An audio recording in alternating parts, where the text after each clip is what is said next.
By now you're almost done. You've figured out your total tax liability and requested a refund or written a check for the amount you owe. But I'd suggest you take a pause here. Look at the total tax you paid this year, then look at your total income for the year.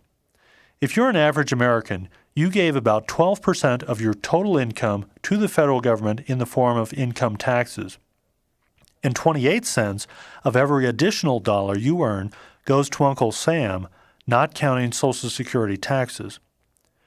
You probably pay thousands of dollars in taxes, and it represents one of your largest expenses. Although most of your other expenses, like your mortgage payments, are fixed, your income tax liability is something that can be reduced with a little thought. Here are a few ways to cut your total tax liability for next year. First, if you're not using retirement accounts like IRAs or 401ks, start using them today.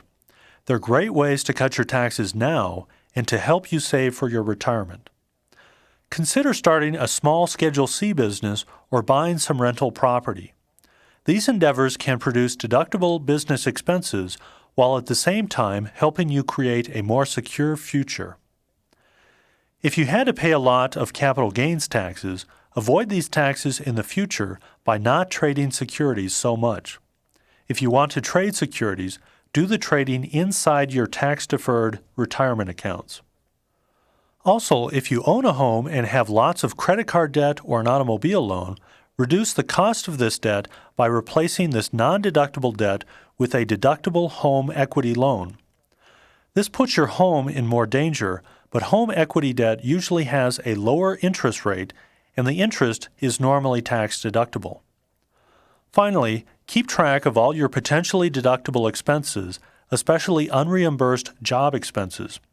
These can add up if you itemize your deductions. And check in often at the Newman Lumen website. As tax law changes, we'll try to keep you up to date.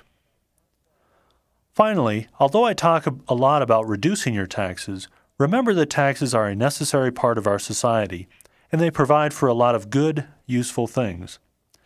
So if you've managed to use this tape to reduce your tax burden, consider sharing some of the savings with charities that you believe in. There are other ways to do good other than sending money to Washington and hoping they spend your money wisely. So thanks again for listening, and good luck with your taxes. And remember to listen to this and our other tapes again and again. Each listening will clarify and reinforce the information for you.